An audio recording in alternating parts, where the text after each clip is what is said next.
This is a recording of Chapter 12 in the Bontrager Radiographic Positioning and Anatomy book on biliary tract and our gastrointestinal system.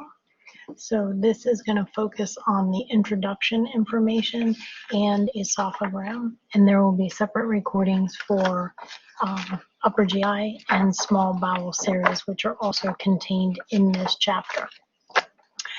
Notice on this picture, it does say that chapter 14 is the oral cavity, the pharynx, the esophagus, the stomach, and the duodenum, but that is actually from the wrong edition.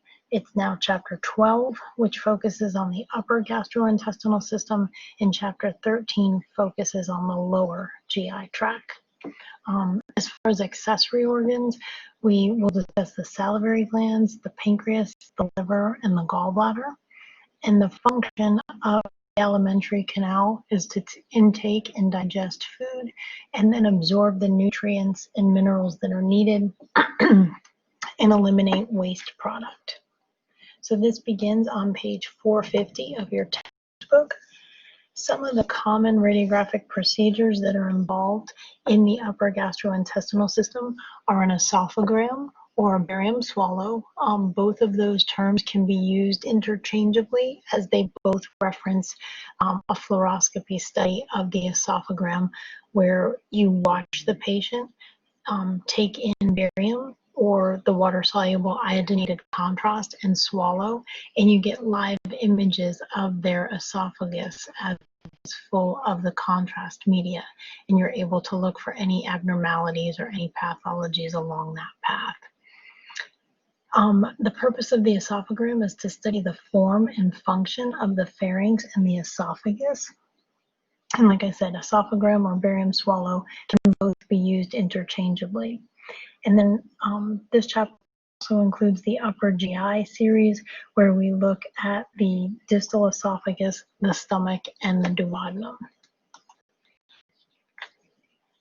When they talk about some of the accessory organs in the mouth, we have the accessory organs. We have our salivary glands, and there are three pairs of salivary glands. You have your parotid glands, which are your largest gland that sit right below and just anterior to the ear.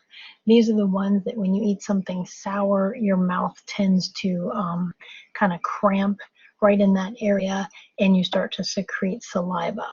Then we have the submandibular or submaxillary glands, and your sublingual, which sit below your tongue. Some of the terms they use: mastication is chewing, deglutition is swallowing, peristalsis is alternating waves of contraction and dilatation that actually propel the food through the alimentary canal from the mouth to the anus.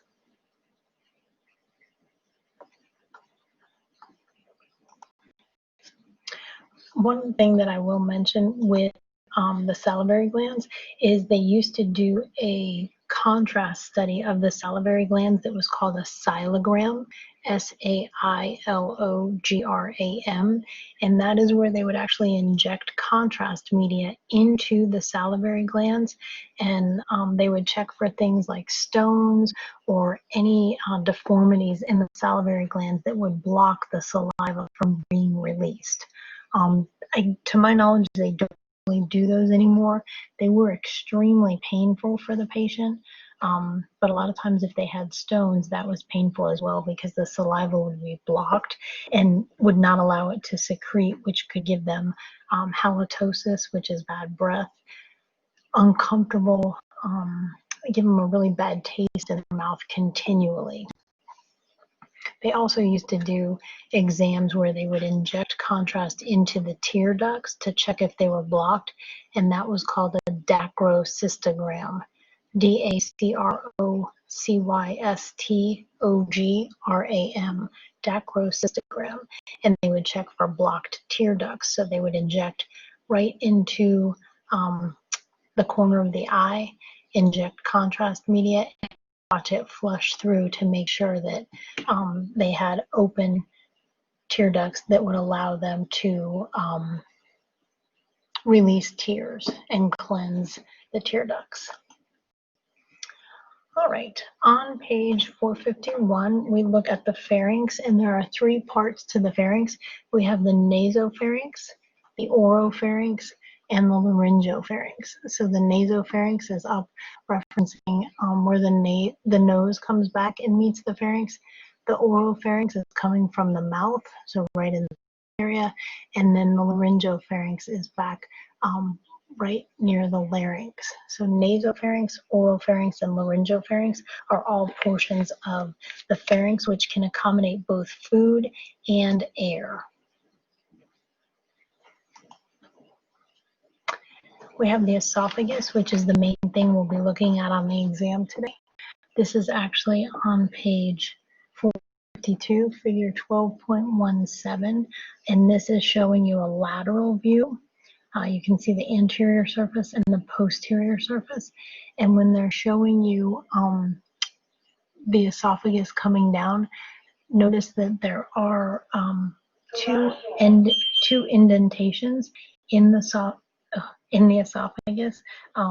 Typically that comes from the aortic arch and from the left primary bronchus. They kind of impinge on the esophagus. So you can see the pharynx here coming down to the esophagus, which then comes through the diaphragm and leads into the stomach. And the esophagus is approximately 10 inches or 25 centimeters long, about 1 inch in diameter or 2 centimeters.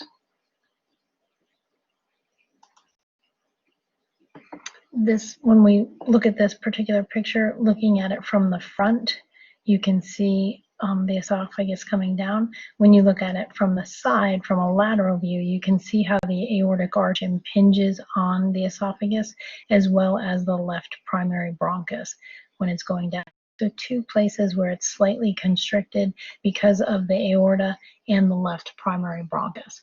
Notice it extends from the pharynx all the way down to about the level of T10, and we did say it's approximately 10 inches or 25 centimeters in length. When we look at the openings in the diaphragm, this is on page 453, and if you're looking from the bottom up, you can see that you have the inferior vena cava that comes through the diaphragm. The esophagus comes through, as well as the aorta. So three diaphragmatic openings where organs or the vena cava, inferior vena cava, and the aorta that carry blood pass through, as well as the esophagus. And this is the area of concern when a patient has a hernia. What can happen? The portion of the stomach will actually herniate up through that diaphragmatic opening, causing a hiatal hernia. And when you look at it laterally, you've got the diaphragm, which is a dome-shaped muscle, and then those three openings where the two blood vessels and the esophagus pass through. So kind of easier to look at from the side and then correlate it to an inferior view. So inferior vena cava passes through, then you've got the esophagus passing through, as well as the aorta. And the A represents anterior, P for posterior, right and left. They do show some images on page 453. This is, the patient is PA, and this is an RAO esophagram. RAO is one view that is definitely one of the more diagnostic images that we take. When they show you this, you can see that the esophagus is fairly full of contrast media. Is coming down and filling the stomach.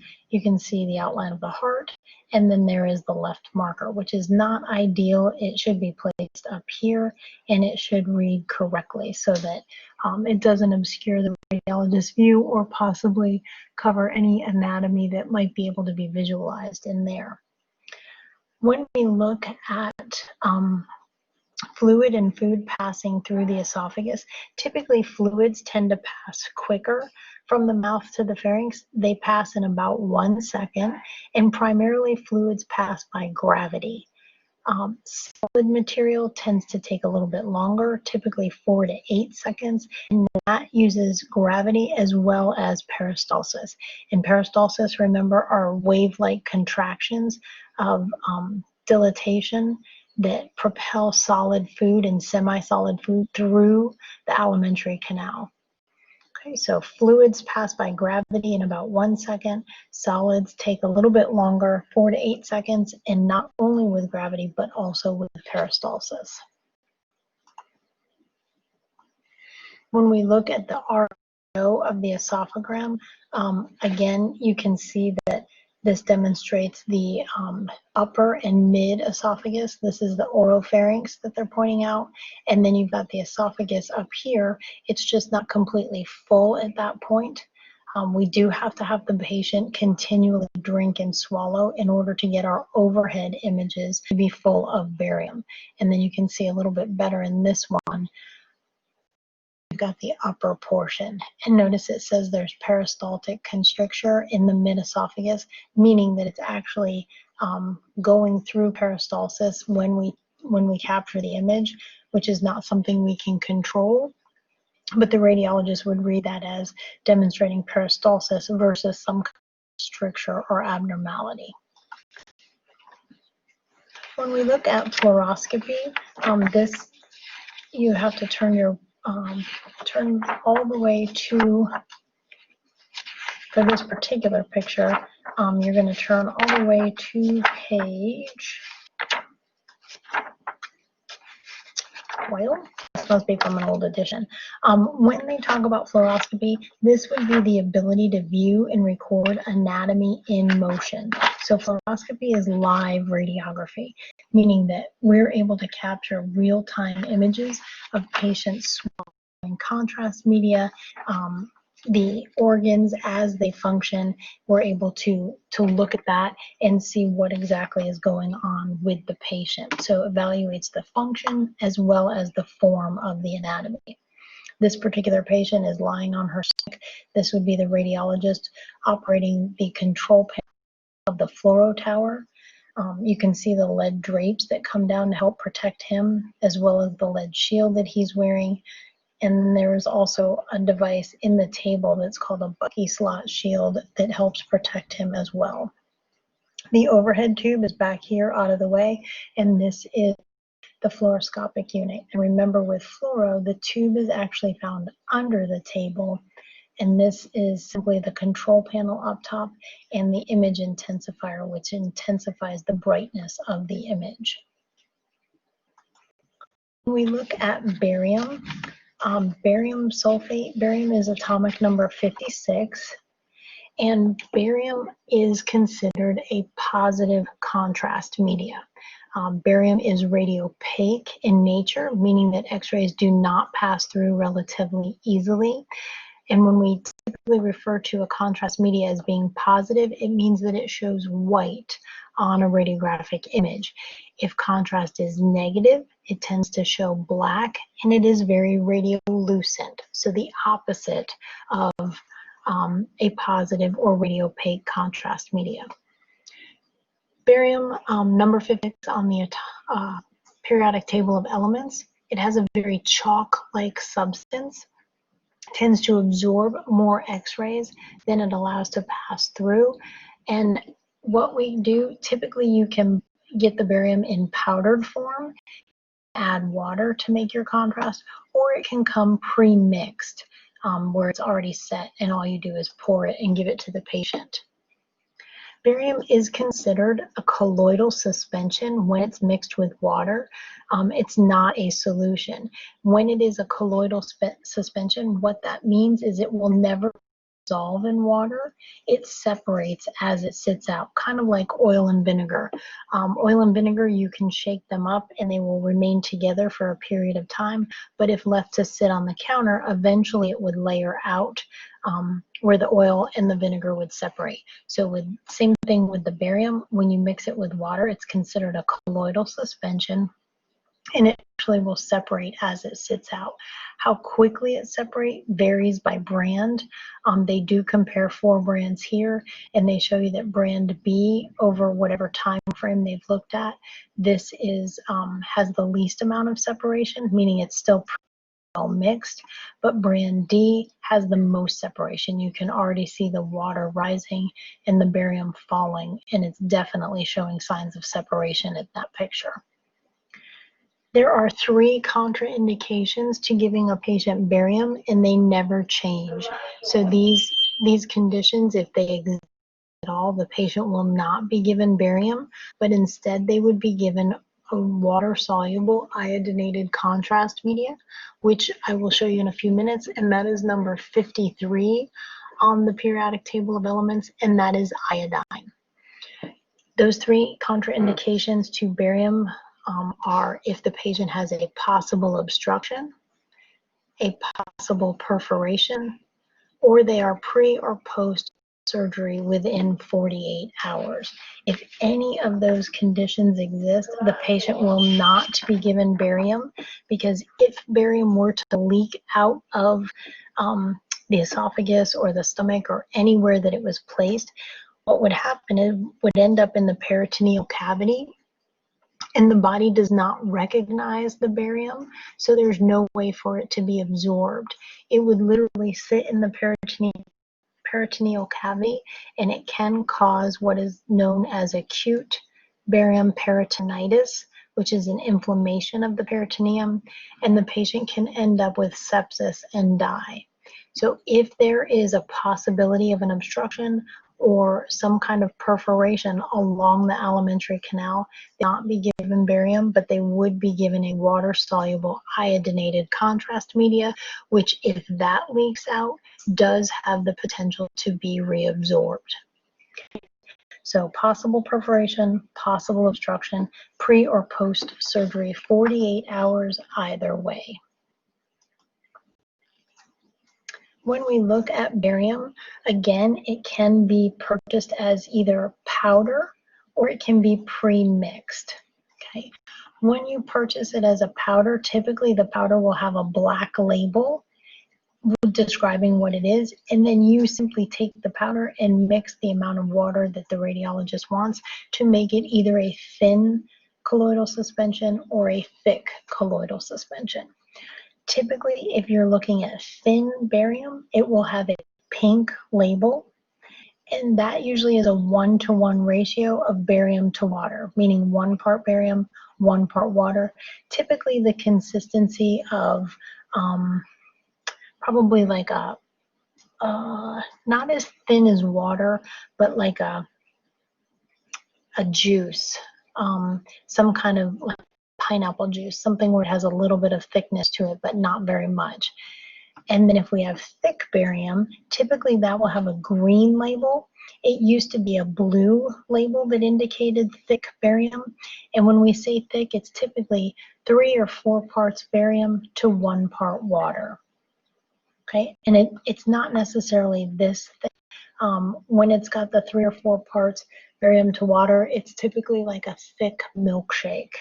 Almost like if you blended something with ice and didn't get it all the way where it still had chunks, it would be similar to that in thickness. This right here is actually called a barium paste. Probably the thickest thing that we use. Sometimes they will use that in video swallows, and they will give that to the patient on a cracker, so that they can test and see if the patient is able to swallow thick substances. But this is not typically, when I'm talking about this, we're talking about things that we use for like a double contrast BE. This is typically something that the patient would swallow.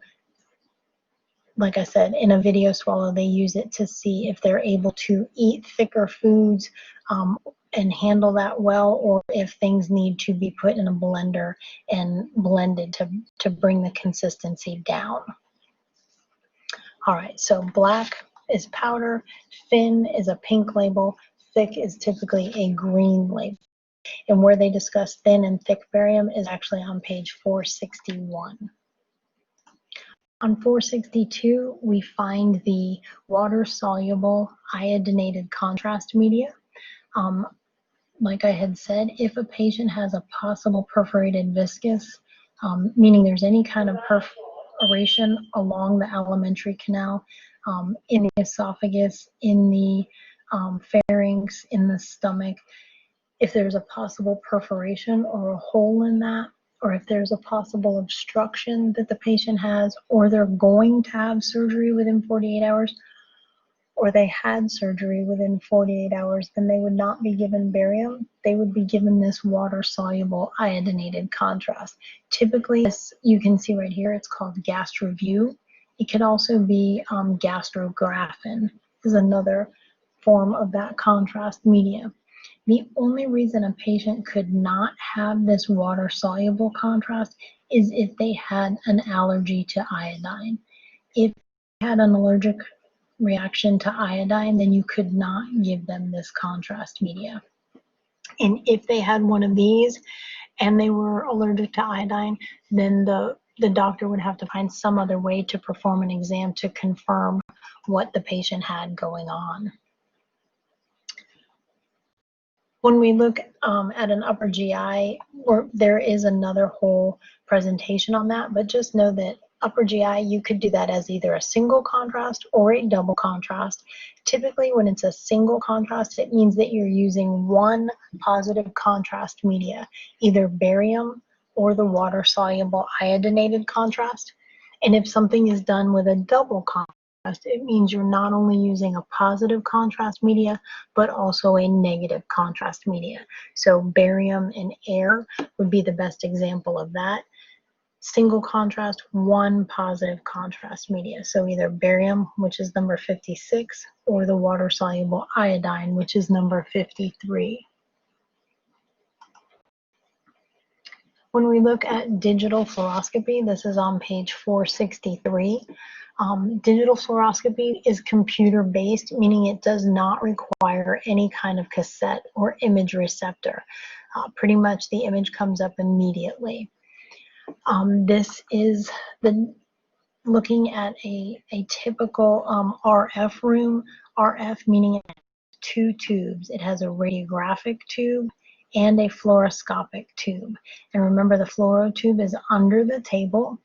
The radiographic tube is over the table. So this is out of the way when we're doing fluoro, but when we take our overhead images, our overheads are images that are taken after fluoroscopy to accompany the fluoroscopic procedure for the radiologist.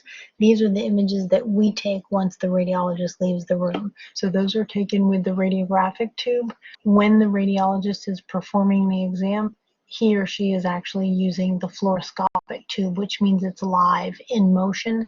This is a stationary image. And then we typically have monitors so that we can visualize what's going on with the patient. And as I had said to you before, this is the image intensifier, which intensifies the brightness of the image that you're able to see on fluoroscopy. This is just kind of a close-up of the C-arm that can be used in, typically it can be used in the OR, but if they had a freestanding C-arm a digital C-arm, you might find this in a room. This is the table where the patient would lie. You've got the image intensifier up top and then the X-ray tube on the bottom. And this is the normal orientation for this C-arm. Now this is a backwards C. You could turn this over and have the image intensifier on the bottom, the X-ray tube on top, but that is not the normal orientation.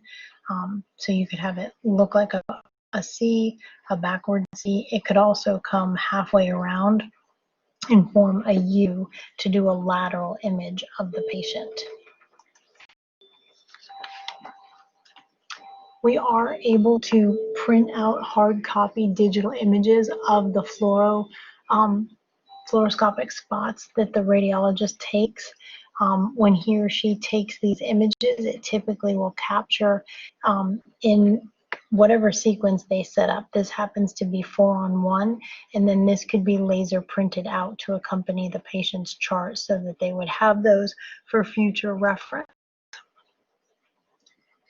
When we look at how we protect the radiation workers during fluoroscopy, there are a number of items we use. This represents a radiologist wearing a lead apron, and he or she also has on lead gloves. And you can also see the lead strips, these black things in the front of this fluoroscopic tower. Okay, so we have shielding that is provided, and notice when it shows the radiologist standing here, notice that the radiation is not really exiting in this area because they've got lead drapes hanging down.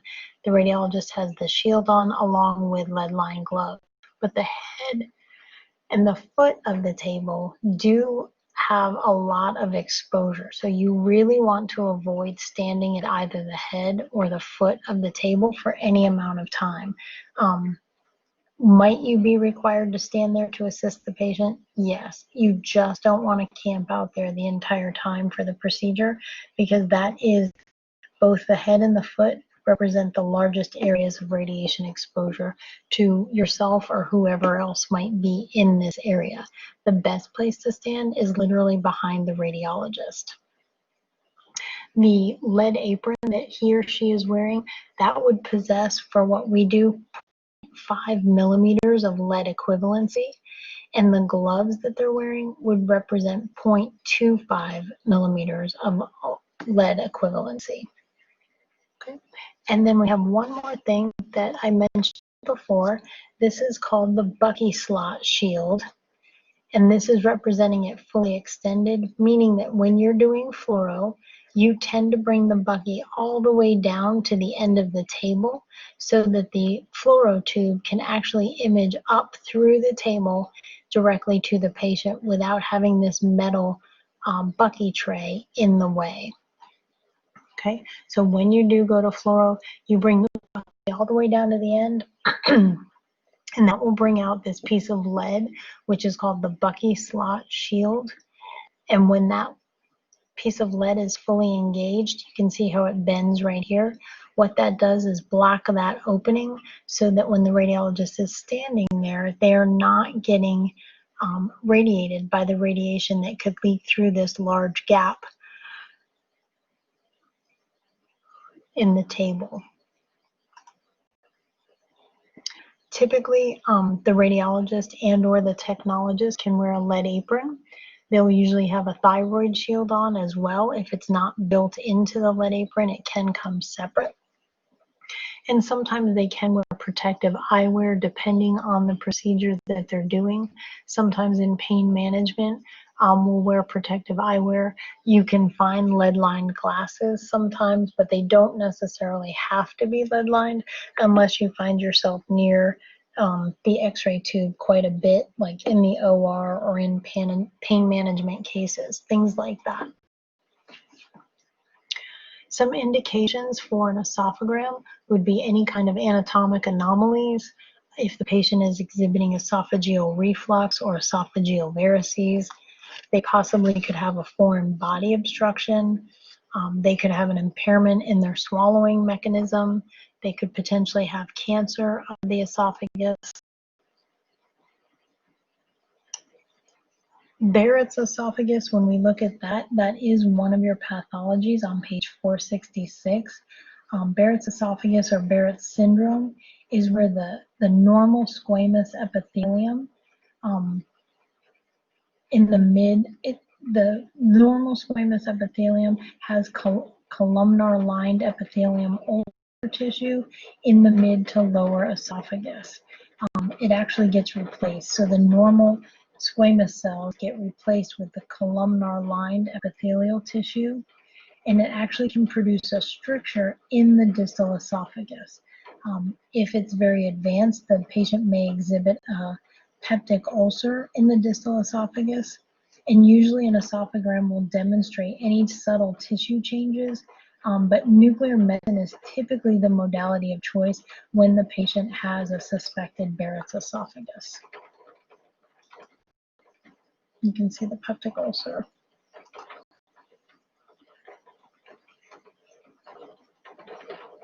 Right here.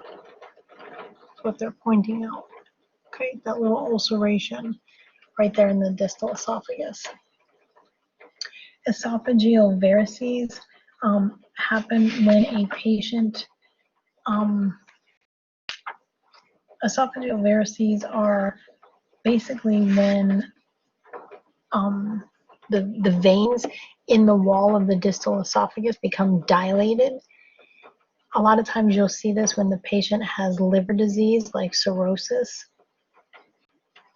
and the coronary veins that are in the distal esophagus get dilated and tortuous, or they twist and they become engorged with blood. And a lot of times in the advanced cases, those veins can actually bleed. And it gives a worm-like or cobblestone appearance that's caused by the enlarged veins during an esophagram. So when this looks like little cobblestones in here or worms, that is actually the veins dilated that we're able to visualize on that esophagram. As far as foreign bodies that could potentially be in the esophagus, sometimes patients can swallow fish bones, chicken bones are another one, or I mean, it could just be any form of food that is not really going down. But typically a foreign body, usually a lot of times patients will have either chicken bones, fish bones, like really small bones in the fish. I had a patient once that inhaled a needle that she was holding in her mouth to try and thread, and she accidentally inhaled because she was getting ready to yawn, and the needle was stuck in her esophagus. If they suspect that a patient has swallowed a foreign body, what they can do is either give the patient a cotton ball soaked in barium to swallow, or they can sometimes take mini marshmallows and soak those in barium and give those to the patient to swallow. But either way, the cotton ball or the mini marshmallows will tend to hang up on the foreign body, and you'll be able to visualize that when the radiologist is performing his fluoroscopy. Those things will be evident on the image. When we look at an esophagram and look at the radiographer's responsibilities, it's always our duty to prepare the fluoroscopy room, get the aprons out, the compression paddle if the radiologist uses that, anything that the radiologist might like to use in that procedure. We would need to get the correct contrast media, maybe excess linens, anything that we know that radiologist would like to utilize, you want to be able to have out and ready and available for your use. It's our job to prepare the contrast media once we confirm that we are moving forward with the exam. We do have to get the clinical history of the patient in order to assist the radiologist and provide necessary information as to why the exam is being done, what potential issues the patient might have, anything along those lines. And it also is our job to explain the procedure to the patient. Typically, we introduce the patient and the radiologist. It's our job to assist the patient throughout the entire exam, as well as the radiologist. And notice they use the term fluoroscopist here, because a fluoroscopist is anyone that is qualified to perform the fluoroscopy. So typically that is a radiologist. It could also be RA, which is the radiologist assistant. And sometimes with special training, it might just be another technologist that the radiologists have entrusted and trained in order to perform the fluoroscopy. So whoever is performing the fluoroscopy, our job is to assist them as well as the patient. The patient begins the exam in an erect LPO position, which neither of these demonstrate that, but she would start standing up on the table and have the footboard attached, and she would be in an LPO with the cup of barium in her left hand. That way there's no obstruction of pertinent anatomy. If she had the barium in her right hand, we could potentially block the chest and you would see the arm coming across. Whereas if it's in her left hand, and she's in an LPO with her head turned, it just helps keep it out of the way and doesn't block any anatomy. So she would start erect LPO. They would fluoro and take images. The radiologist would have the patient swallow, drink and swallow, turn, get some different images, different projections of the patient while they're drinking and swallowing. at some point they would lay the table down, where when that takes place, we typically give the patient a pillow to rest their head on. We might keep our hand on the patient's shoulder or on their arm so that they don't feel like they're actually going to fall off the table, because it is kind of a creepy feeling. They would continue to roll around when the table is lying horizontal, and the radiologist would get additional images. So once the table lays down, pillow, sponge, something for their head, it's possible that we'll have to refill the cup multiple times, because again, the patient is drinking and swallowing in order to keep the esophagus full of contrast media. When they are trying to diagnose esophageal reflux, if you look on page 470, they tell you that as far as diagnosing esophageal reflux, or when food or liquids reflux or back up into the esophagus, a lot of times patients will experience belching, pain, feel like their food's coming back up. What they can do as far as the breathing exercises, they can do the Valsalva maneuver. And the Valsalva maneuver is where the radiologist typically will ask the patient to take in a breath and bear down, hold their breath, bear down as if they're trying to have a bowel movement. What that does when they breathe in and bear down like that, it forces the air that they're holding against their closed glottis. And what that would do is, sometimes if they do have reflux, it'll actually show the contents of the esophagus backing up the length of the esophagus, so that they can actually take an image of that. They can also do what's called the toe touch maneuver.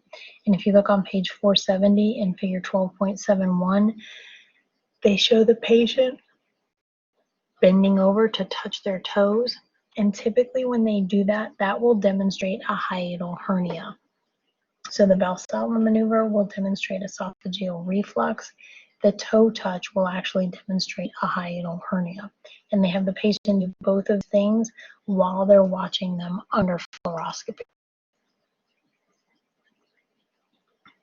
Okay, like we said, the Valsalva maneuver, patient takes in a deep breath, holds it while they're bearing down as if they're trying to move their bowels.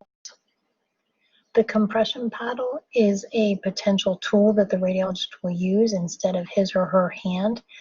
They will inflate this portion of the paddle by using that bulb syringe, and what it does is they can actually manipulate the patient's esophagus and stomach by pushing on it with this compression paddle that you are able to see under fluoro. Like, this area is relatively radiolucent, this area is opaque, but they can push on the patient with that, and then they don't risk exposing their hands to the beam. They're able to use that to move liquid around, move the barium around where they would like to, possibly compress an area to see it a little bit better, but they're not actually exposing their hand or their forearm to the beam. The toe touch maneuver, again, effective for a hiatal hernia, and this again is on page 470. Now, we'll look at the positioning that is done for an esophagram. So once the patient has stood up in the erect LPO and drank some barium at the radiologist's order, what they will do is drink the barium. The radiologist will take some pictures. At some point, they'll lay the patient down, roll them around some more, and take some additional pictures. And when the radiologist leaves the room, he will actually leave the patient to us to perform what are called our overhead images. Okay.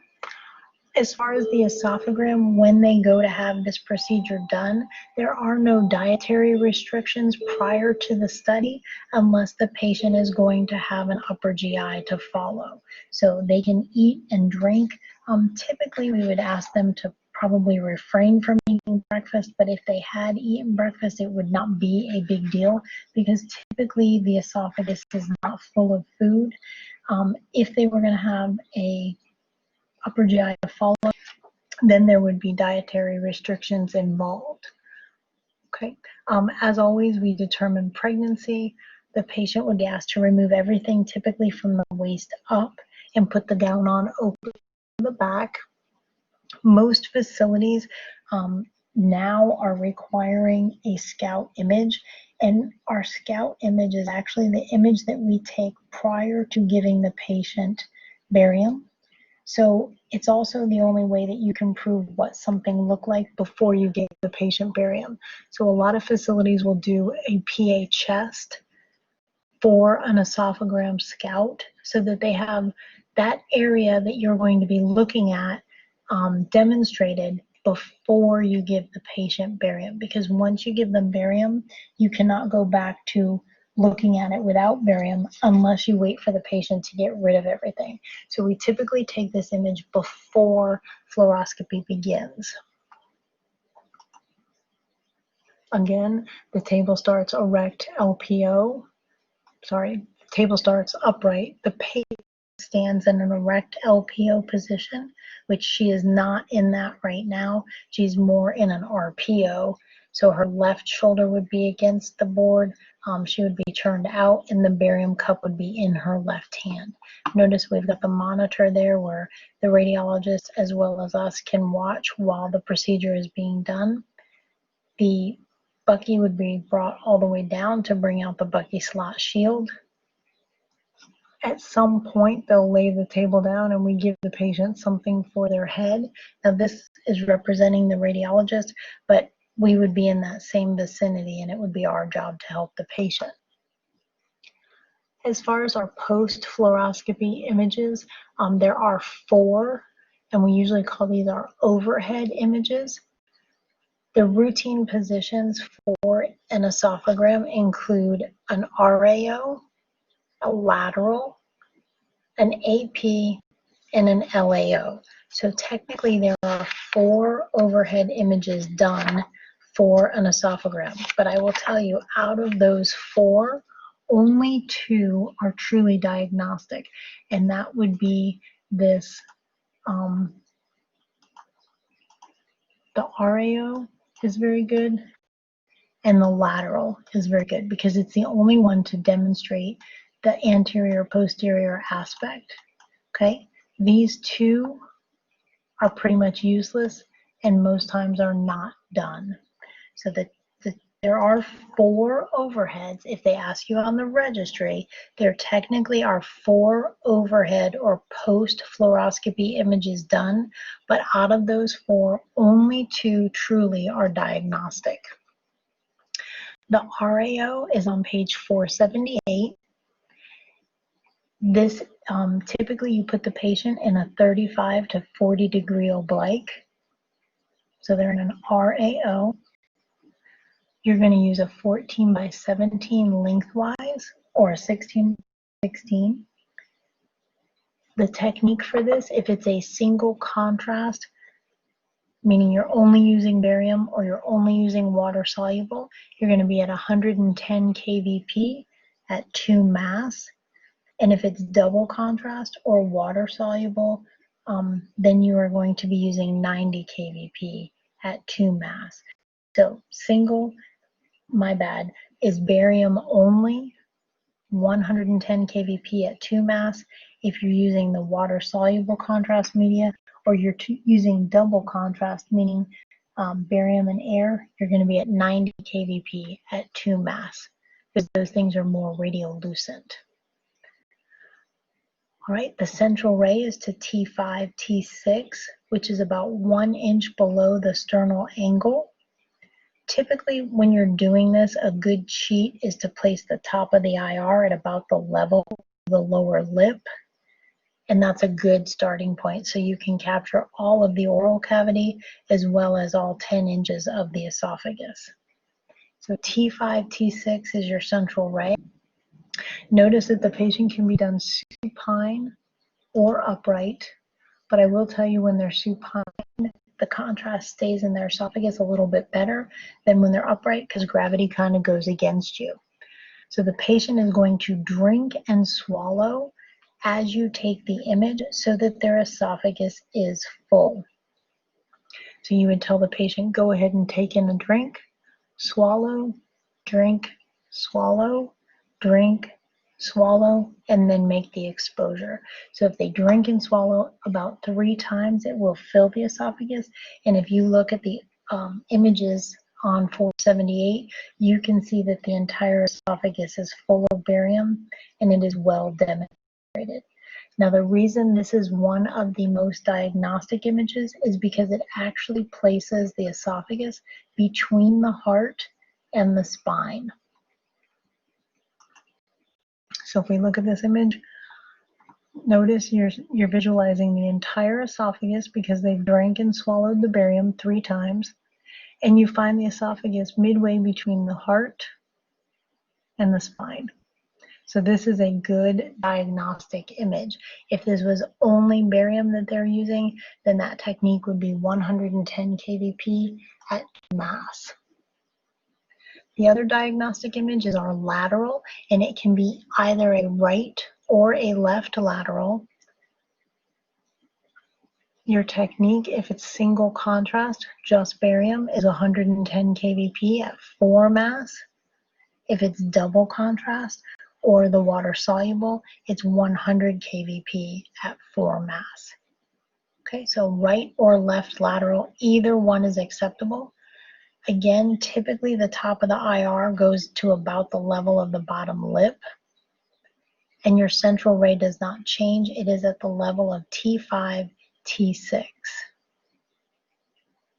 They would drink and swallow 3 times to fill the esophagus, and this is the only view that will demonstrate the anterior posterior aspect. No other view will show you front to back.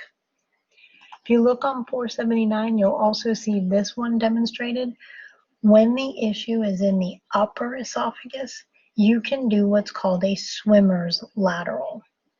All right, and this will demonstrate the proximal esophagus. So what you do is they start off in a lateral, and then you just drop this top arm off the back, almost like they were going to swim in the middle of the stroke. You know how one arm would be back and one arm would be forward. So what this does is get that upper arm out of the way so that you demonstrate the upper portion of the esophagus better than if you were to leave both arms up. If we look at that radiographically, again, the entire esophagus is demonstrated. The esophagus is still found between the heart and the spine, but it's the only one that shows you the depth of the thorax.